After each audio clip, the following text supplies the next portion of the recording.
이재명 대통령이 취임 한 달을 맞아 잠시 후 오전 10시에 첫 기자회견을 엽니다. 역대 대통령들 가운데 가장 빠른 공식 기자회견인데요. 자유롭게 질문과 답변이 오가는 형식으로 진행되는 만큼 어떤 메시지가 나올지 주목됩니다. 관련한 내용 김진욱 전 더불어민주당 대변인, 하민경 국민의힘 대변인과 함께 짚어보겠습니다. 안녕하십니까? 네, 안녕하십니까? 네, 이재명 대통령 취임 30일을 맞아서 오늘 기자회견을 열게 됩니다. 역대 대통령들과 비교해서 굉장히 이른 시점에 열리는 기자회견이라고 볼 수 있겠는데요. 이재명 대통령 어제 페이스북에 올린 글에서 절박한 각오로 쉼없이 달려온 지난 30일을 되돌아보고 앞으로 4년 11개월의 각오를 새롭게 다지고자 기자회견 자리를 마련했다라고 말을 했습니다. 사실 이 30일이라는 기간이 너무 짧고 이른 감도 없지 않아 있지만 지난 30일의 이재명 정부 어떻게 좀 평가를 하십니까? 지난 한 달이라고 하지만 그 한 달이 정말 긴 시간이었던 것 같습니다. 네. 특히 이번 대통령 선거가 지난 12.3 비상겸에 의해서 윤석열 전 대통령이 파면당하고 그 때문에 생긴 대통령 선거였는데 그것이 우리 대한민국 사회에 가져온 부분들이 상당히 컸습니다. 특히 헌정 질서가 상당히 많이 무너졌다 이런 부분들이 있었는데 일단 새로운 대통령의 취임으로 헌정 질서를 바르게 회복했다라는 측면이 하나 있는 것 같고요.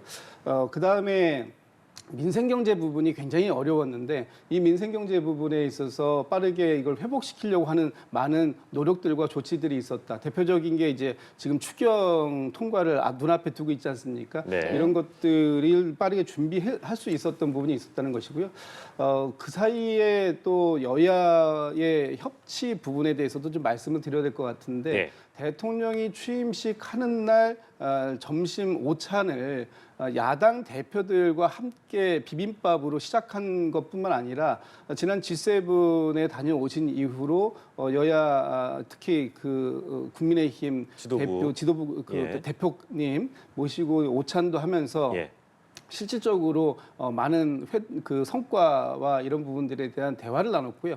오늘 기자회견 직후에 있을 또 오찬도 비교섭단체 5당의 대표들과 함께 오찬을 또 예정하고 있을 만큼 지금 윤석열 전 대통령이 그동안 국회를 경한시하고 또 소통하지 않았던 그런 부분들과 다르게 이재명 대통령은 국회를 존중하고 또 국회의 민주당뿐만 아니라 야당들과도 충분하게 소통하고 협치하겠다라는 모습을 보여줬고 무엇보다도 국제사회에 대한민국의 민주주의가 아주 건강하게 큰 회복력을 가지고 있음을 보여줬었던 그런 한 달 일정. 제가 얘기하면서도 굉장히 숨가쁜데 그런 숨가쁜 한 달을 달려왔던 게 아닌가라고 평가할 수 있을 것 같습니다. 예, 이 속도감 있는 추경, 여야 협치의 노력, 민주주의의 회복 등의 키워드로 말씀을 해주셨습니다. 어떻게 좀 평가를 할 수 있을까요? 저도 지금 대변인님이 말씀하신 것처럼 정말 숨가쁘게 달려온 그런 한 달이 아니었나 이렇게 생각이 드는데요. 네. 지금 이제 대통령께서 처음에 이제 통합을 일성으로 얘기를 하셨습니다. 그런데 지금 인선이 가장 이제 중요하게 저희들이 많이 지켜볼 수 있는 부분이었던 것 같은데 네. 인선 같은 부분에는 통합을 좀 강조하셨지만 그렇게 인선을 하시기보다는 이제 빠르게 일을 할 수 있는 미들맨들로 이제 본인이 좀 믿을 수 있는 그런 분들로 좀 세우신 그런 인선이 좀 특징적이다 이렇게 볼 수 있을 것 같고요. 네. 다만 조금 우려스러운 부분은 이재명 대통령의 이제 변호인들이 많은 부분이 이제 비서관들이라든지 이렇게 많이 들어가 있는 부분과 그리고 각 부처의 장관들 같은 경우에도 그 여당의 이제 의원들이 많이 계시는 그런 상황이어서 예. 이게 견제와 균형이 과연 이루어질 수 있을까 이런 부분에 우려하는 목소리들이 좀 있는 것 같습니다. 그 부분에 대해서는 이재명 대통령께서 이제 어떻게 국정을 운영하실지에 대해서 저희가 좀 지켜봐야 되는 그런 상황일 것 같고요. 또 하나는 이제 야당과의 협치 부분입니다. 네. 이재명 대통령께서 얼마 전에 시정연설에서 나오셔서 이제 정치는 협치고 이제 소통은 의무다 이런 말씀도 하셨습니다. 그럼에도 불구하고 민주당에서는 이제 민생을 이제 발목 잡는다라고 하면서 소수의 야당의 그런 목소리에 대해서 이게 전면전을 선포하겠다 이렇게 마치 이재명 대통령께서는 이제 굿캅 역할을 하시고 민주당에선 배드캅의 역할을 하는 것처럼 이게 협치가 잘 되고 있지 않다 이런 부분이 좀 있고요. 또 속도감 있게 이제 정책들을 이렇게 하시다 보니까 추경 같은 경우에도 필요할 수 있죠. 근데 그런 부분에 대해서 조금 더 숙고함이 있어야 되지 않느냐 이런 목소리도 있고 특히 부동산 정책 같은 경우에 저희 국민들에게 직접적인 영향을 끼칠 수 있는데 그 부분을 그 다음날 바로 시행을 하면서 이제 발표를 전날하고 이런 부분에 대해서는 조금 더 전문가들과 또 국민들과 이렇게 좀 소통을 하면서 마련을 해주셨으면 어떨까 이런 저는 좀 아쉬움이 좀 있었습니다. 예, 알겠습니다.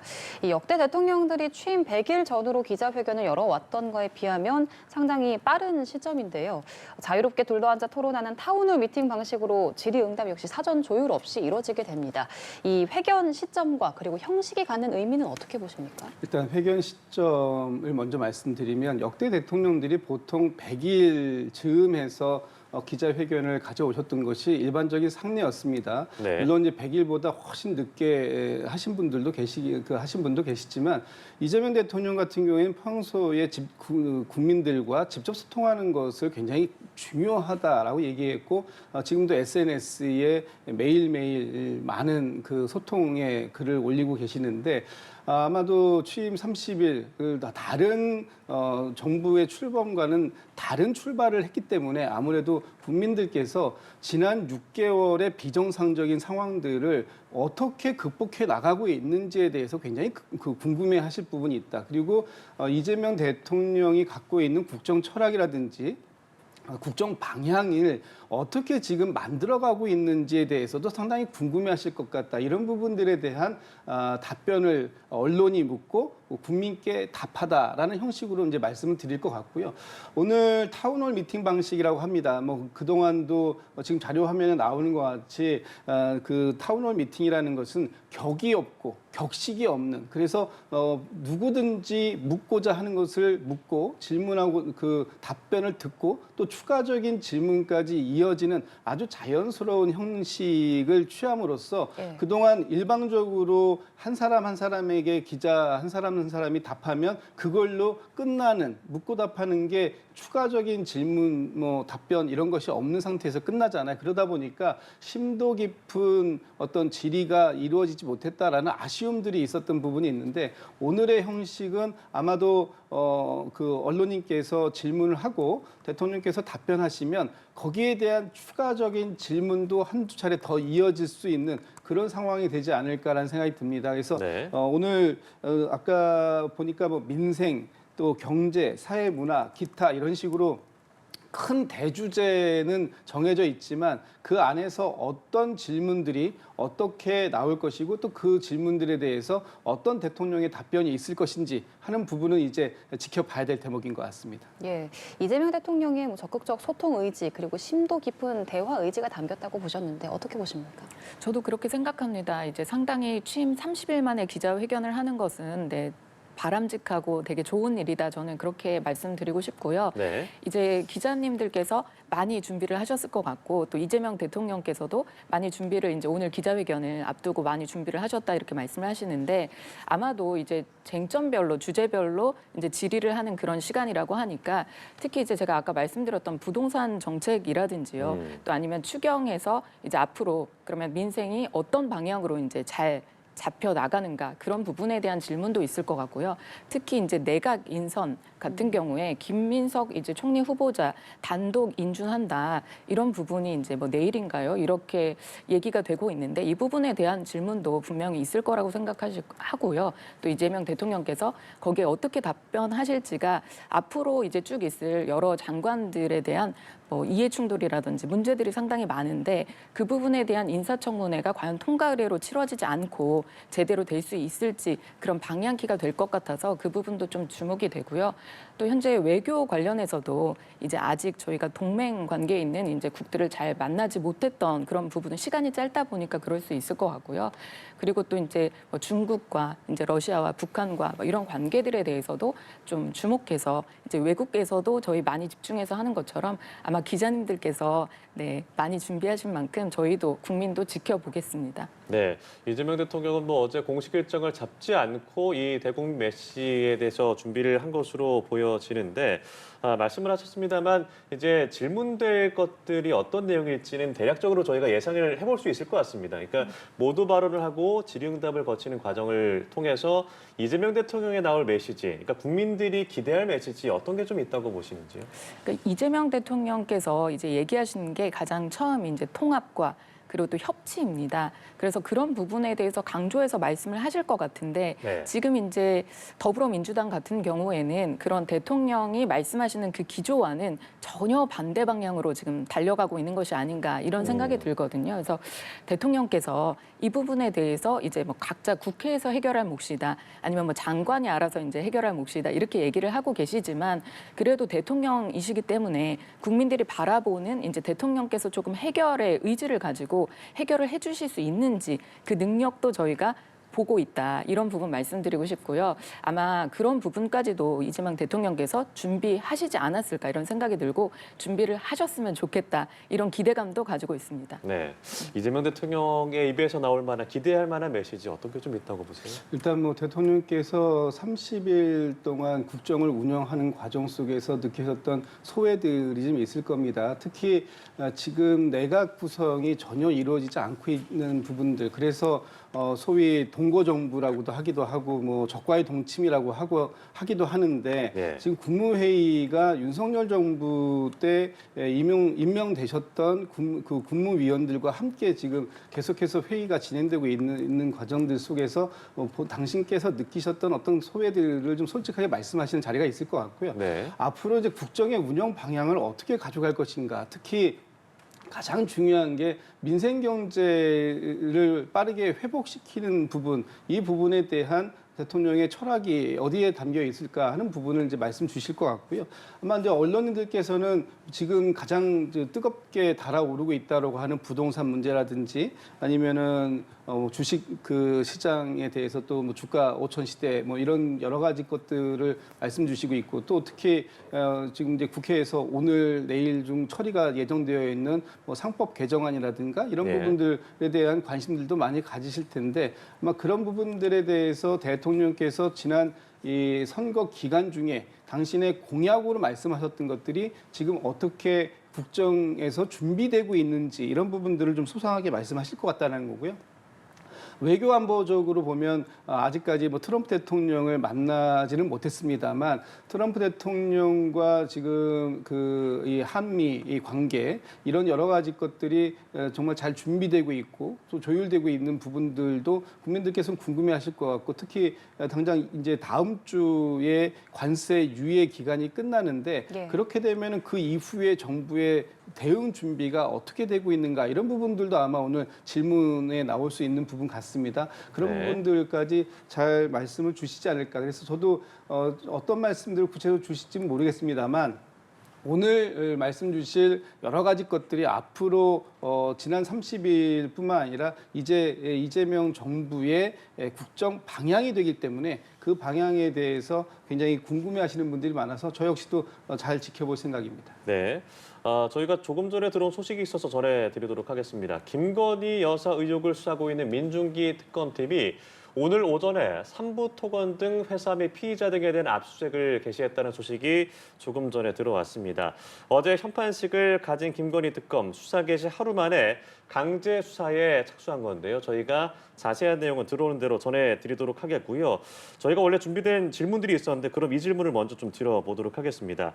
김건희 특검 어제 이제 본격적인 수사가 시작이 됐고 조금 전에 삼부토건에 대한 압수수색을 개시했다라는 소식인데 이제 크게 보면은 주가 조작 그리고 명태균 게이트, 건진법사 이렇게 세 갈래로 볼 수 있을 것 같은데 이번 그 김건희 여사 특검 최장 150일까지 진행이 될 텐데 어떤 부분에 좀 주목을 하고 계신지 들어보겠습니다. 일단 김건희 씨와 관련된 혐의가 무려 16개입니다. 그중에서 명태균 소위 게이트라고 불렸던 부분에 있어서 공천 개입이라든지 아니면 국정 개입이라든지 이런 부분들 확인돼야 될 부분이 분명히 있는 것이고요. 네. 특히 지금 이제 검찰에서 도이치모터스 주가 조작 의혹이라든지 명품백 수수 의혹에 대해서 무혐의 처리했다가 결국은 지금 검찰에서도 재수사가 지금 진행되고 있는 것이 도이치모터스 주가 조작 의혹인데 예. 이 부분에 대해서도 특검에서 분명한 또 입장을 좀 수사를 좀 진행해야 될 것 같고 방금 이제 삼부 토건 같은 경우에도 소위 이 삼부 논란이 있었던 거 아닙니까? 그 삼부가 골프장 삼부냐 아니면 진짜 삼부 토건이냐 이런 부분이었는데 예. 삼부 토건의 어떤 주가와 관련된 부분이 충분히 있는 것 같다. 그래서 아마 강제 수사가 들어갔는데 저 부분까지도 수사가 돼야 되고요. 특히 이제 양평고속도로가 지금 이제 추진이 전면 중단되어 있는데 이 부분도 누군가 외압을 통해서 종점 부분이 급 변경된 거 아니냐 이 부분까지도 충분히 수사를 해야 되는데 워낙에 이제 수사에 쟁점이 많아요. 그러다 보니까 민중기 수사팀에서는 4개의 수사팀으로 정리해서 각각이 빠르게 정리할 수 있는 부분부터 하겠다고 하는데 어떤 것부터 먼저 할지 모르겠습니다만 지금 오늘 강제 수사를 3부 토건부터 들어간 걸 보면 네. 주가 조작 관련된 부분을 최우선으로 시작하는 게 아닌가 이렇게 조심스럽게 전망해 보겠습니다. 예, 수사 대상만 16가지에 달하기 때문에 신속한 조사가 이루어질 것으로 또 보이는데 국민의 입장에서는 이 본인 당내에 연계된 사람들 관련자 조사도 있을 것 같습니다. 현재 김건희 특검에 대해서 좀 어떻게 바라보시는지? 일단 뭐 현판식이 있자마자 이제 네. 강제 수사, 그러니까 압수수색을 들어갔던 부분은 이제 아까 대변인님이 말씀하신 것처럼 이제 짧은 시간 동안에 여러 가지 쟁점에 대한 수사를 다 해야 되고 또 가장 효과적인 것이 이제 압수수색, 빠르게 압수수색을 해서 가지고 있는 그런 자료나 이런 부분들을 다 확보하는 것이라고 특검이 생각을 했기 때문에 이런 전격적인 압수수색을 한 것 같고요. 또 앵커님께서 말씀하신 것처럼 관련자들도 이제 일일이 다 소환을 해서 아마 조사를 하는 그런 과정이 있을 것 같고요. 네. 여러 가지 이제 아마 논란과 쟁점들이 많이 있습니다. 그래서 지금 이제 내란 특검도 그렇고 뭐 김건희 여사 특검도 그렇고 여러 가지 이제 3가지 저희 특검이 동시에 이루어지고 있잖아요. 그래서 거기에서 밝혀지는 그런 부분마다 다 쟁점이 되고 이제 많이 기사화되고 또 국민들이 많이 알게 되시지 않을까 이런 생각이 들고요. 수사가 공정하게 또 신속하게 잘 진행됐으면 하는 바람입니다. 예. 한편 어제 내란 특검은 한덕수 전 국무총리 등을 차례로 불러서 조사를 했습니다. 비상계엄 전후 국무회의 상황을 집중적으로 확인한 걸로 알려졌는데 어떤 부분을 조금 확인을 하고 싶었을까요? 아마 이제 그 당시에 국무회의가 정말로 있었느냐 뭐 이런 부분에 대한 논란이 또 있었고 국무회의 때 이제 회의록 작성이라든지 여러 가지 뭐 진짜 서명을 했었는지 뭐 확인 절차가 있었는지 여러 가지 논란이 되는 쟁점이 있었고 네. 또 윤석열 대통령 측에서 이제 일단 그 수사 시기를 그러니까 조사 시기를 이제 7월 5일로 좀 미뤄달라라고 해서 조율이 된 상황에 네. 일단 참고인들부터 먼저 불러서 그때 상황이 어땠는지를 어떻게 보면 윤석열 전 대통령 같은 경우에는 피의자로 조사를 받는 거기 때문에 참고인들의 진술을 먼저 받아놓고 그 다음에 이제 피의자 조사를 하면서 이 말이 맞는지 누구 말이 맞는지 약간 이런 부분에 대한 확인 절차를 거친 것이 아닌가 생각합니다. 예. 한 전 총리는 기존의 계엄 선포를 막으려고 윤 전 대통령을 설득했다고 주장을 했었는데 그 특검에서는 조금 다른 가능성을 보고 있다고 그런 것 같습니다. 네. 한덕수 전 총리가 작년 12월 3일 비상계엄이 있던 날 밤에 대해서 여러 차례 증언했습니다. 국회에서도 증언했었고 헌법재판소에서 윤석열 전 대통령의 탄핵 심판 과정에서도 증언했는데 그때 했던 증언의 내용들과 지금 새롭게 밝혀지고 있는 내용들이 다른 것 같습니다. 그리고 특히 최근에 대통령실에서 발견된 CCTV 영상을 보면 한덕수 전 총리가 적극적으로 개입했다고 하는 흔적들이 보이고 있는 것이고 본인은 나중에 비상계엄이 그 상황이 끝나고 나서 사무실에 복귀해서 보니까 뒷주머니에 이 계엄 관련된 문건들이 있었다라고 했지만 실질적으로 CCTV에서 보이는 것을 보면 그 한덕수 전 총리가 손에 들고 문건들을 들고선 움직이고 적극적으로 활동했던 부분들이 보인다라는 것이거든요. 그리고 그 이후에 사후적으로 계엄 선포문을 만들고 거기에 서명했다가 또 그게 문제될 것 같으니까 폐기하는 이런 절차들 그리고 그 다음 날 바로 있었던 안가 모임이라는 게 있습니다. 거기에 뭐 김주현 수석부터 해가지고 여러 사람들이 안가 모임을 했는데 이 안가 모임이 단순한 친목 모임이 아니라 이 12.3 비상계엄에 관련된 사후적 조치들을 취하기 위한 회의 이게 모임이 아니었는가 이런 부분들도 지금 이제 밝혀지고 얘기가 나오고 있는 중이어서 결과적으로 보면 당시에 이 국무회의가 정상적으로 이루어졌는지 그리고 이 국무회의를 진행하는 과정 속에서 윤석열 전 대통령에 대한 어떤 직권남용의 혐의는 없는 것인지 여러 가지 의혹들이 지금 제기되고 있고 그런 의혹들을 차례대로 지금 이제 확인하는 과정들 속에서 한덕수 전 국무총리 그리고 지금 어제 안덕근, 유상임 전 장관들도 호출했는데 이분들 같은 경우에는